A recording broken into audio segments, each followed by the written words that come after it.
Hello.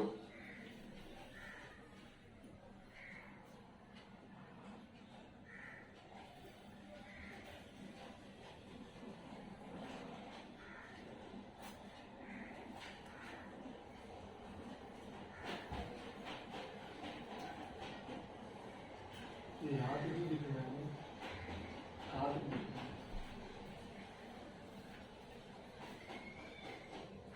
हाँ वहाँ तक है, छाती तक भी दिख रहा है।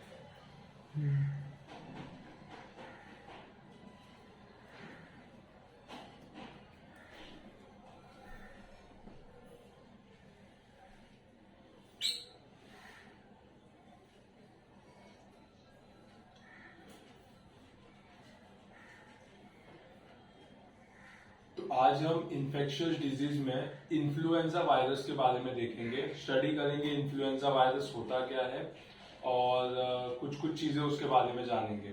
तो सबसे पहला आज का जो टॉपिक है उसका नाम है इन्फ्लुएंजा वायरस इन्फेक्शन। तो इन्फ्लुएंजा वायरस इन्फेक्शन जैसे कि हम स्क्रीन पे देख सकते हैं कि मोस्टली जो इन्फ्लुएंजा वायरस का इन्फेक्शन होता है वो एक टाइप का रेस्पिरेटरी ट्रैक इन्फेक्शन है, यानी कि कुछ वायरस होते हैं जो रेस्पिरेशन के थ्रू बॉडी में एंटर करते हैं, यानी कि through trachea, through bronchi enter करते हैं, लंग्स में जाते हैं और वो कुछ सिम्टम्स को क्रिएट करते हैं और ड्रॉपलेट इन्फेक्शन से ही वो स्प्रेड किया जाता है। इसके लिए कुछ इस तरह से फोटो मैंने आपको दिखाने की कोशिश की है। तो अभी देखेंगे कि इन्फ्लुएंजा क्या होता है। तो इन्फ्लुएंजा नहीं तो कॉमन टर्म में हम इसको फ्लू कहते हैं। Flu is a contagious viral infection. ये क्या है, एक कंटेजियस है, वायरल इन्फेक्शन है जो कि स्प्रेड होता है एक पर्सन से दूसरे पर्सन में थ्रू ड्रॉपलेट न्यूक्लियाई। तो ड्रॉपलेट्स अगर होगा, ड्रॉपलेट पार्टिकल्स होंगे तो उससे वो स्प्रेड होगा एक पर्सन से दूसरे पर्सन में and can cause mild to severe symptoms and life threatening complication। इसमें symptoms जो होता है वो mild भी हो सकता है, related to age, related to immunity। जो सिम्टम्स आते हैं उसमें कभी कभार सिर्फ बुखार आता है, बॉडी पेन आता है, लेकिन अगर इम्यूनिटी अच्छा ना हो, एज ज्यादा हो, कोमॉर्बिडिटीज ज्यादा हो तो इसमें सीवियर सिम्टम्स भी देखने मिलते हैं जो कि लाइफ के लिए काफी ज्यादा कॉम्प्लिकेटेड होता है या फिर हम कह सकते हैं लाइफ थ्रेटनिंग हो सकता है, इंक्लूडिंग डेथ। इसकी वजह से डेथ भी हो सकता है even in children's and adult. मतलब ये बच्चे लोग और बड़े लोग दोनों में ये इन्फ्लुएंजा वायरस है वो इन्फेक्ट करता है। तो इन्फ्लुएंजा वायरस या फिर हम इसे कह सकते हैं flu, it is a contagious viral infection that can cause mild to severe symptoms and life threatening complication including death even in healthy children and adult। influenza infection may be of the following symptoms। Basic अगर हम देखेंगे तो influenza virus के attack से या फिर हम कह सकते हैं फ्लू में हमको क्या क्या सिम्टम्स देखने मिलेगा।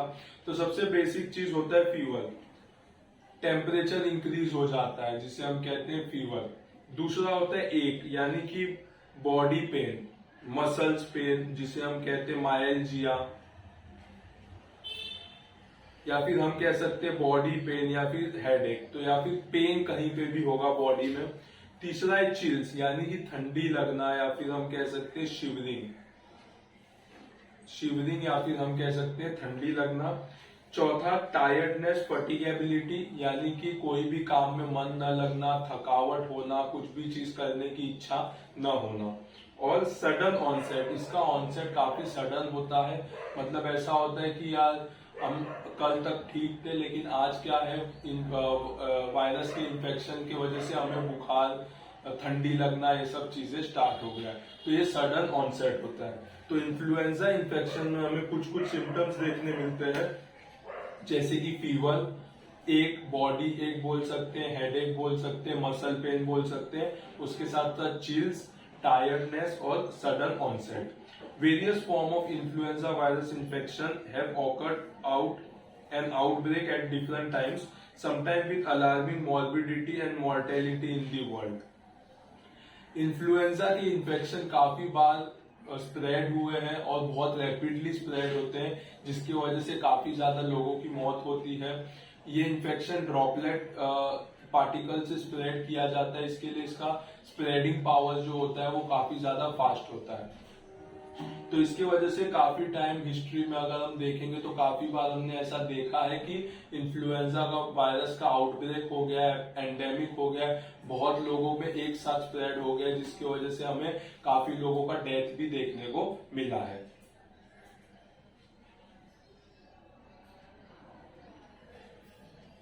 अब हम देखेंगे इटियोलॉजिकल एजेंट। तो इटियोलॉजिकल एजेंट क्या है? तो सबसे पहले जो वायरस पार्टिकल होता है वो कैसा होता है, तो जैसे कि स्क्रीन पे आ रहा है कि वायरस पार्टिकल कुछ इस तरीके से दिखता है। वायरस पार्टिकल जो होता है इन्फ्लुएंजा का कुछ इस तरीके से दिखता है, जिसके अंदर सबसे बीच में अगर हम देखेंगे तो वहां पे प्रेजेंट होता है सिंगल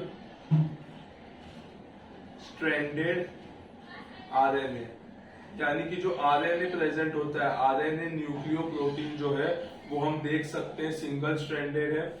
उसके बाहर हम देख सकते हैं कुछ प्रोटीन्स के एनवलप होते हैं, जैसे कि हम ये देख रहे हैं, यहाँ पे हम देख सकते हैं कि ये प्रोटीन एनवलप है जहां पे M1 और M2 नाम का प्रोटीन प्रेजेंट होता है। उसके बाहर का लेयर है, जैसे कि कुछ ये साइड का लेयर हम देख सकते हैं, इसे हम कहते हैं लिपिड एनवलप या फिर हम कह सकते हैं लिपिड लेयर। उसके साथ साथ कुछ उसके ऊपर फिलामेंट जैसे कि स्पाइक्स अटैक होते हैं, जिसे हम कहते हैं हेमाग्लूटिन, और कुछ इस तरह से स्ट्रक्चर प्रेजेंट होते हैं जिसे हम कहते हैं न्यूरामाइनिडेज। क्या कहते हैं? न्यूरामाइनिडेज। तो ये जो वायरस का पार्टिकल होता है वो क्या होता है?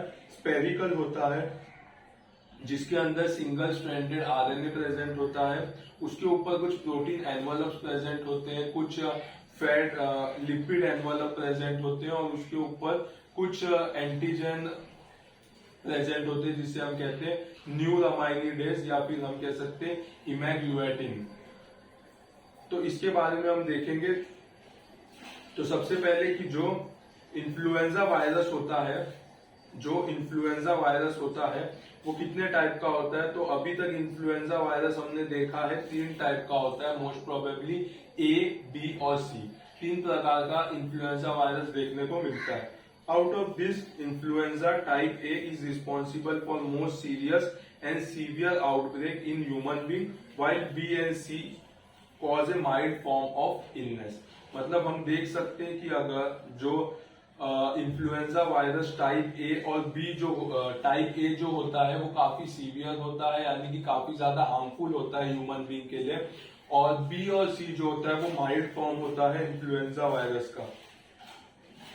Type A is further subtyped into 2 viral surfaces. तो जैसे कि हम देख सकते हैं कि इसके जो वायरस के जो पार्टिकल थे उसके ऊपर 2 टाइप के वायरल सरफेसेस मिलते हैं। एक को हम कहते हैं हीम ग्लूटिनिन, एक को हम कहते हैं हीमैग्लूटिनिन, और एक को कहते हैं न्यूर अमाइनिडेज। क्या कहते हैं? न्यूर अमाइनिडेज। तो ये 2 टाइप के वायरल सरफेसेस प्रेजेंट होते हैं। इसके accordingly type A influenza virus आगे जाके काफी ज्यादा सब टाइप में डिवाइड होता है। तो सबसे पहले ये होता क्या है? इमैग्लूटिनिन क्या होता है, जिसको हम रिप्रेजेंट करते हैं H से। इमैग्लूटिनिन जिसे हम रिप्रेजेंट करते हैं H से। तो ये क्या होता है? ये होता है एक H एंटीजन, ये होता है एक टाइप का एंटीजन होता है with elicit host immune response by antibodies and determine the further protection against the influenza A virus. तो ये एक मॉड्यूल टाइप का प्रेजेंट होता है, जिसमें अगर बॉडी ने एंटीबॉडीज बनाया हो, वो एंटीबॉडीज अगर वहां पे जाके अटैच हो जाएगा तो उसकी वजह से आगे जो है वो स्प्रेड नहीं हो पाता इन्फ्लुएंजा वायरस का इन्फेक्शन। तो ये एक टाइप का एंटीजन प्रेजेंट होता है। There are 16 distinct H subtype of type A influenza virus. तो टाइप ए इन्फ्लुएंजा वायरस में अगर हम H एंटीजन के अकॉर्डिंग देखेंगे तो इनके 16 सबटाइप्स होते हैं। कितने होते हैं? 16 सबटाइप। दूसरा होता है न्यूरामाइनिडेज, जिसे रिप्रेजेंट किया जाता है N से। तो N से क्या होता है? तो antibody response against an antigen, limit the spread of viral infection and it responsible for reduction in the infection। तो ये भी एक टाइप का एंटीजन होता है जिसे हम कहते हैं एन एंटीजन, जिसपे अगर एंटीबॉडी अटैच हो जाए तो उसके वजह से क्या होता है, तो इन्फेक्शन स्प्रेड नहीं होता ज्यादा और इन्फ्लुएंजा वायरस से प्रिवेंट किया जाता है। एन एंटीजन कितने टाइप्स के होते हैं, तो एन एंटीजन होते हैं 9 सब टाइप के।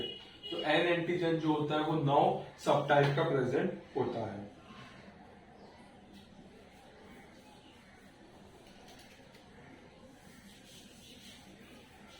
तो हीम ग्लूटानिन को हम H से रिप्रेजेंट करते हैं, न्यू अमाइनिडेज को N से रिप्रेजेंट करते हैं।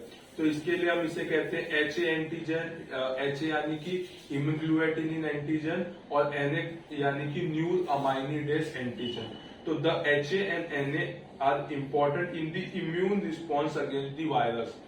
तो इम्यूनिटी बनाने के लिए ये एंटीजन काफी ज्यादा इंपॉर्टेंट होता है। एंटीबॉडीज अगेंस्ट दिस स्पाइक्स में प्रोटेक्ट अगेंस्ट इन्फेक्शन। अगर एंटीबॉडीज बॉडी में प्रेजेंट होता है according to antigen present on virus, तो उसकी वजह से जो इन्फेक्शन स्प्रेड होने का पावर है वो बहुत ही हद तक कम हो जाता है। The NA protein is the target of the antiviral drug Tamiflu, या फिर हम कह सकते हैं रिनेल्जा। तो कुछ ड्रग्स आते हैं, कुछ एंटीवायरल ड्रग्स आते हैं, वो वर्क कहाँ पे करते हैं, तो वो वर्क करते हैं न्यू अमाइनिडेज एंटीजन के ऊपर और वो प्रिवेंट करते हैं स्प्रेड ऑफ इन्फेक्शन। तो thus the subtype of influenza A virus are designated by denoting serial subtype number of H and N antigen as H1N1, H2N2। तो ये 2 टाइप के एंटीजन होने की वजह से, जिसमें H एंटीजन 16 टाइप का आता है और N एंटीजन जो है वो 9 सब टाइप के आते हैं। तो उसके अकॉर्डिंगली हमने देखा है कि H1N1 वायरस या फिर H2N2 वायरस या फिर हम कह सकते हैं H5N2 वायरस, ऐसा हमें देखने को मिलता है। तो इसके अकॉर्डिंगली जो कॉम्बिनेशंस होते हैं, जो डिफरेंट टाइप्स के स्पाइक्स और एंटीजेंस जो होते हैं, उसके अकॉर्डिंगली इसे नंबरिंग किया जाता है और इसे हम इस तरह से डिनोट करते हैं कि H1N1, H2N2, H5N5 या फिर H5N1। तो इस तरह से डिनोट किया जाता है। Influenza virus infection, influenza A virus infection human being, bird, pigs और हॉर्स में ज्यादा देखने को मिलता है। यानी कि ह्यूमन बींग, बर्ड, पिग्स और हॉर्सेस में हमें ज्यादा ये सब देखने को मिलता है इन्फेक्शन।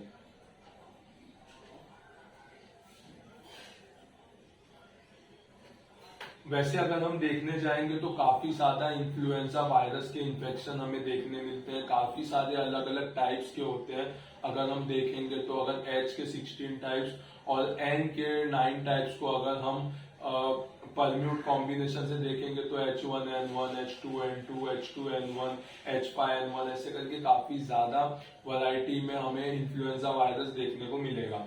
लेकिन इसमें से कुछ वायरसेस है या फिर कुछ वायरसेस जो काफी इंपॉर्टेंट है, जो लाइफ थ्रेटनिंग भी होता है, जिसके बारे में हम स्टडी करेंगे। तो 2 of the known subtypes of influenza A virus which have affected the human beings in recent time are as under। यानी कि कुछ जो उनमें से 2 जो है सब टाइप, उसके बारे में हम पढ़ेंगे। सबसे पहले एवियन इन्फ्लुएंजा वायरस ए, जिसे हम कहते हैं H5N1, commonly known as blood flu. बीच में निकला था कि चिकन खाने से बर्ड फ्लू होता है, तो इसके बारे में हम थोड़ा सा देखेंगे। इसे हम कहते हैं एवियन इन्फ्लुएंजा वायरस ए H5N1, या फिर हम कॉमन लैंग्वेज में कह सकते हैं बर्ड फ्लू। दूसरा है swine influenza virus A H1N1, commonly called as swine flu. तो मोस्ट प्रोबेबली पिग्स के थ्रू स्प्रेड होता है, इसके लिए इसे हम कहते हैं स्वाइन फ्लू। तो एक है एवियन इन्फ्लुएंजा वायरस ए H5N1, जिसे हम कहते हैं बर्ड फ्लू, और दूसरा है swine influenza virus A H1N1, जिसे हम कहते हैं स्वाइन फ्लू। तो इसके बारे में हम देखेंगे। तो इन्फ्लुएंजा का अगर हम पैथोलॉजी अगर शॉर्ट में देखें तो क्या होता है, तो वायरस पार्टिकल कभी भी अगर एंटर होता है तो मोस्ट प्रोबेबली रेस्पिरेटरी सिस्टम से नोज या माउथ से एंटर होता है, ट्रेकिया के थ्रू जाके ब्रोंकस में जाके अटैक करता है और रेस्पिरेटरी पावर को कम करता है। तो इसमें क्या देखने मिलता है, तो इन्फ्लुएंजा वायरस जो होता है वो replicates in the epithelial cells through the respiratory tree.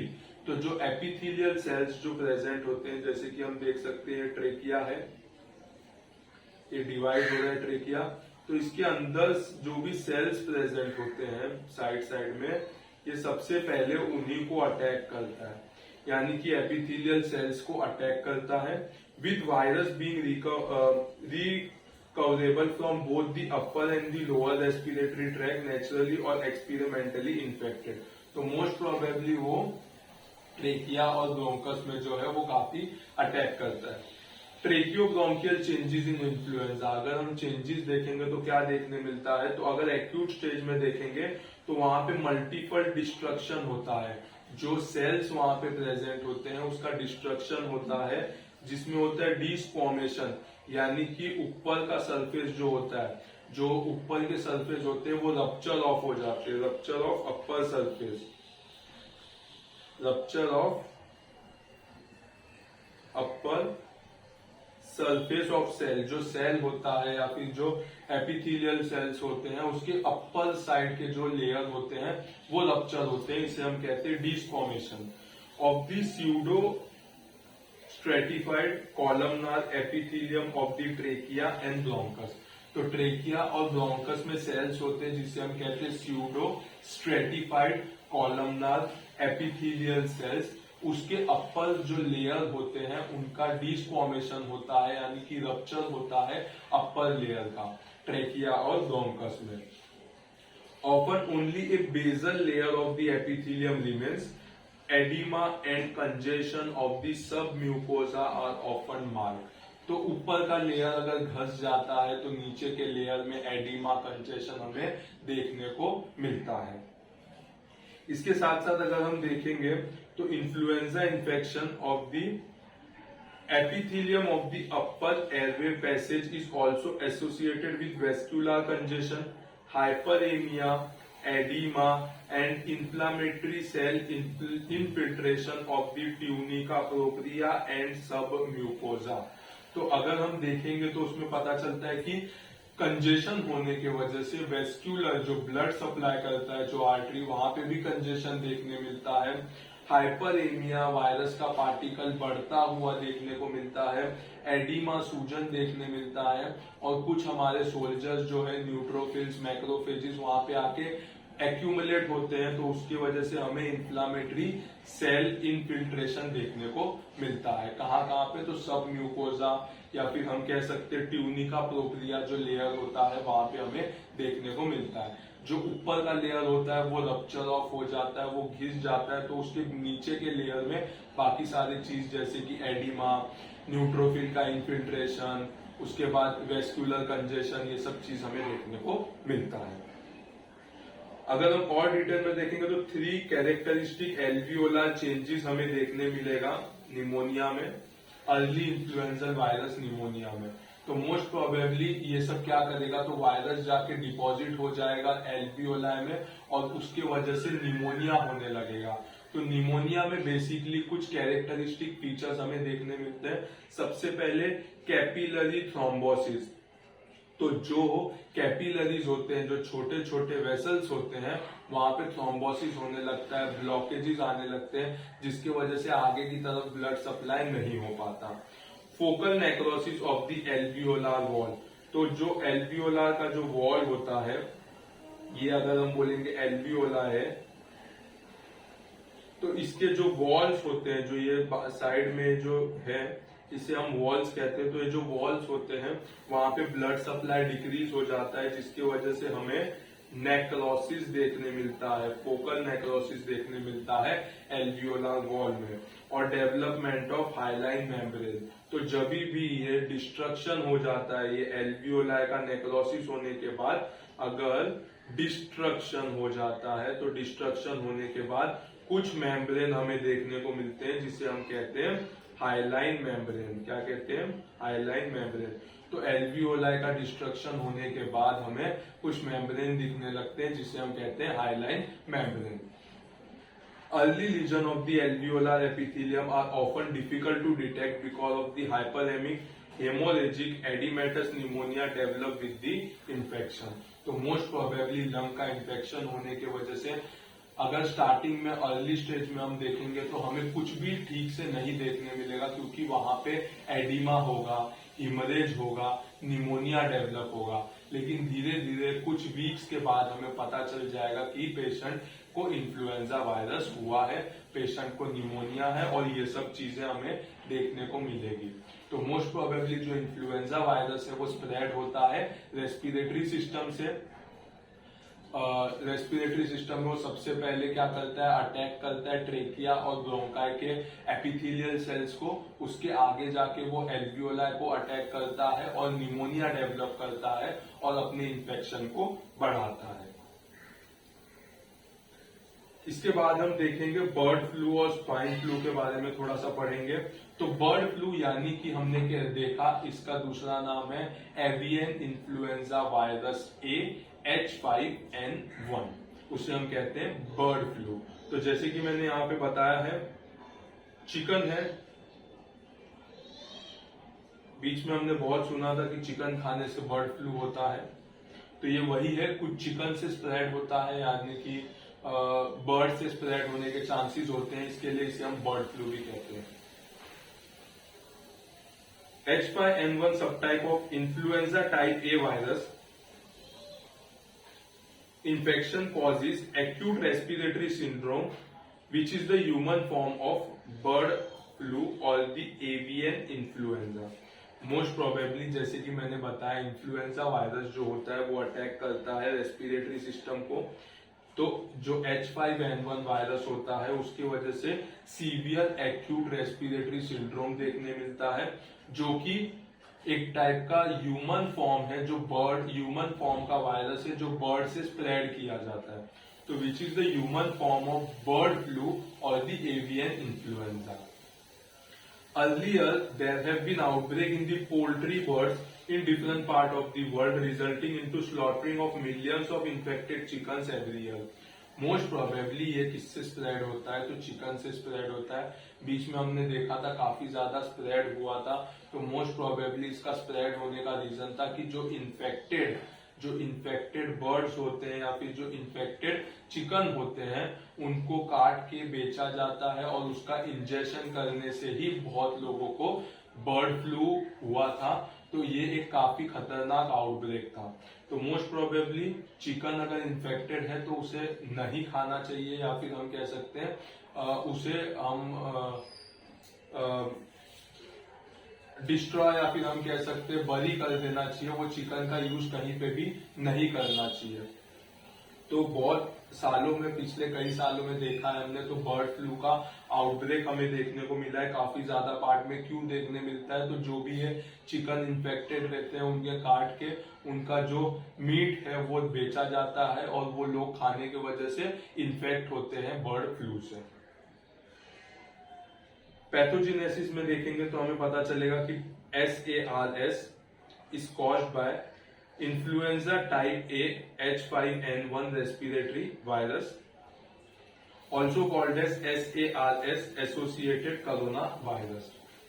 Acute respiratory syndrome जिसे हम कहते हैं, SARS का मतलब severe acute respiratory syndrome associated coronavirus. Human acquired infection through contaminated nasal, respiratory and faecal material from the infected bird. तो birds के infection से, birds में अगर इन्फेक्टेड रहेगा बर्ड फ्लू से, तो उससे ह्यूमन बीइंग में थ्रू नेजल ड्रॉपलेट, रेस्पिरेटरी या फिर फीकल मटेरियल से ये स्प्रेड होता है। An individual who has human flu and get infected with bird flu, then the hybrid virus so produce is highly contagious and cause lethal disease. अगर एक patient है जिसके अंदर ह्यूमन फ्लू तो हुआ है, उसके साथ साथ अगर बर्ड फ्लू भी हो जाता है तो वो काफी ज्यादा कॉम्प्लिकेटेड हो जाता है, उसका वो काफी ज्यादा लाइफ थ्रेटनिंग हो जाता है, जिसमें लाइफ थ्रेटनिंग हो जाता है पेशेंट के लिए और वो हाईली कंटेजियस होता है, काफी ज्यादा अमाउंट में स्प्रेड हो सकता है। No person to person transmission have been reported, human do not have immune protection against the avian virus. तो मोस्ट प्रोबेबली जहां तक स्टडी हुआ है हमें ये पता चलता है कि इन्फेक्टेड चिकन से, उसका मीट खाने से ये सब चीजें होती है, नेजल, रेस्पिरेटरी या फीकल मटेरियल के स्प्रेड से होता है, लेकिन ये एक पर्सन से दूसरे पर्सन में स्प्रेड नहीं होता है। और जो ह्यूमन बींग्स है उसमें एवियन इन्फ्लुएंजा वायरस के लिए कोई इम्यूनिटी प्रोटेक्शन या फिर इम्यून प्रोटेक्शन नहीं होता। क्लिनिकली अगर हम देखेंगे तो हमें क्या क्या देखने मिलेगा, तो पेशेंट अगर बर्ड फ्लू से इन्फेक्टेड है तो हमें देखने मिलेगा सबसे पहला, सबसे बेसिक इन्फेक्शियस डिजीज में फीवर हमें देखने मिलेगा, हाई टेम्परेचर, उसके साथ साथ हमें कफ देखने मिलेगा, कफिंग, डिस्निया यानी कि डिफिकल्टी इन ब्रीदिंग करने में प्रॉब्लम होगा, sore throat, dryness of the throat, muscle एक यानी कि हम कह सकते हैं मायल्जिया, मसल एक, बॉडी एक, हेड एक, आई इन्फेक्शन, कंजक्टिवाइटिस या फिर कोई भी तरह का बैक्टीरियल आई इन्फेक्शन हो जाना। तो मोस्ट प्रोबेबली हमें बर्ड फ्लू में क्या क्या देखने मिलेगा, फीवर, कफ, डिस्निया, सोर थ्रोट, मसल एक और आई इन्फेक्शन।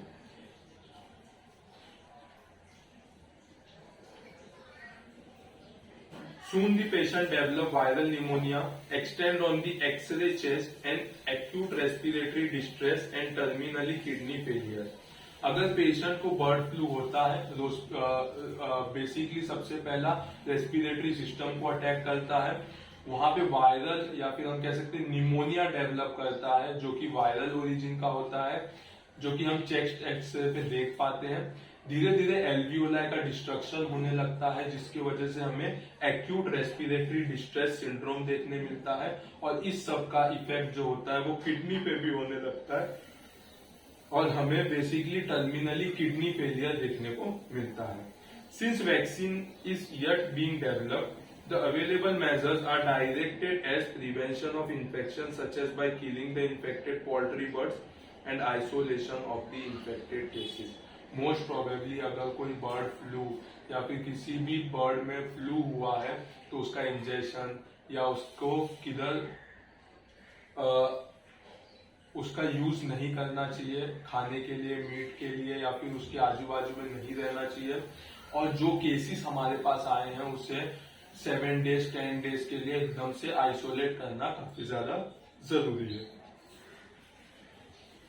लेबोरेटरी डायग्नोसिस में अगर हम देखेंगे तो बर्ड फ्लू में लेबोरेटरी डायग्नोसिस में हमें क्या देखने मिलेगा, तो सबसे पहला हमें देखने मिलेगा नॉर्मल टू लो टीएलसी यानी कि डब्ल्यूबीसी का काउंट जो है वो डिक्रीज होता है, थ्रोम्बोसाइटोपिनिया, प्लेटलेट का काउंट जो होता है वो भी डिक्रीज हो जाता है, एलिवेटेड लीवर एंजाइम, कुछ लीवर के एंजाइम्स होते हैं जैसे एसजीओटी, एसजीपीटी, अल्कलाइन फॉस्फेटेज, ये एंजाइम क्या होते हैं, इंक्रीज होने लगते हैं।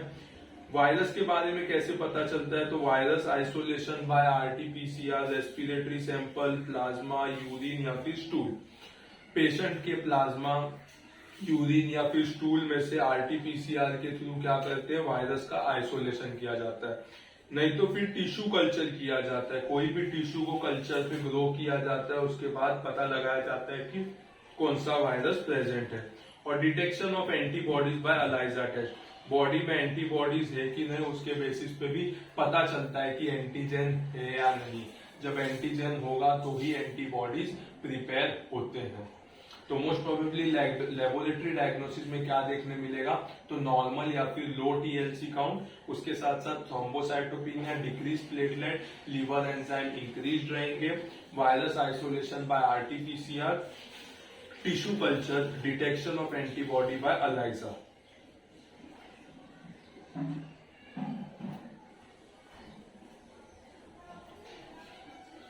दूसरा फ्लू का टाइप होता है जो हम पढ़ेंगे जिसे हम कहते हैं स्वाइन फ्लू या फिर swine influenza virus A, H1N1, common language में स्वाइन फ्लू कहते हैं। तो मोस्ट प्रोबेबली पिग्स के थ्रू स्प्रेड किया जाता है पिग्स के थ्रू ये स्प्रेड किया जाता है, इसीलिए इसे हम कहते हैं स्वाइन फ्लू। क्या कहते हैं? Swine flu. इसके बारे में थोड़ा सा डिटेल देखेंगे। Influenza virus that commonly circulate in swine are called as swine influenza virus or swine flu virus. H1N1 influenza type A virus is primarily an infection in pigs with a low mortality in them. Human being acquired infection by direct contact with infected pigs. Direct अगर contact रहेगा pigs के through तो human में भी उनके virus spread होते हैं। Further transmission of H1N1 flu occur by person-to-person contact such as coughing, sneezing, but it is not known to occur by eating pork. यानी कि एक बार अगर किसी पर्सन को इन्फेक्शन हो गया स्वाइन फ्लू से तो वो एक पर्सन से दूसरे पर्सन तक स्प्रेड होता है, लेकिन स्वाइन फ्लू जो है वो स्वाइन यानी कि पिग का जो मीट होता है वो खाने से नहीं होता।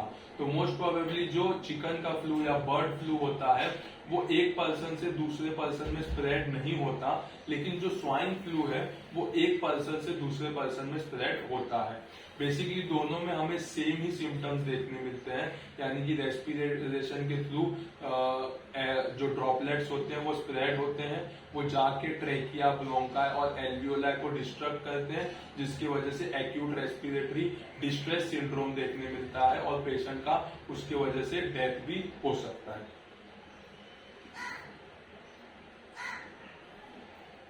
The disease has the usual flu-like clinical feature, but additional 1/3 of cases have been found to have diarrhea, vomiting. Personal hygiene and prophylaxis remains the mainstay for the further spread of disease.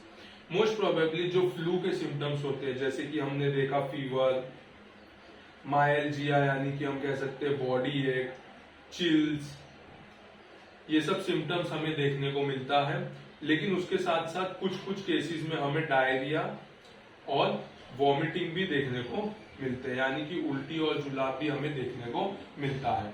Most probably अगर इससे बचना है तो इसका कोई vaccination तो नहीं है, लेकिन पर्सनल हाइजीन अगर मेंटेन करेंगे और आइसोलेटेड रहेंगे, जो पेशेंट को इन्फेक्ट हुआ उसे आइसोलेशन रखेंगे तो इसका प्रिवेंशन रोका जाता है। मोस्ट प्रोबेबली एंटीवायरल का यूज करते हैं और सिम्टोमेटिकली ट्रीटमेंट हमें पेशेंट को देना अच्छा रहेगा।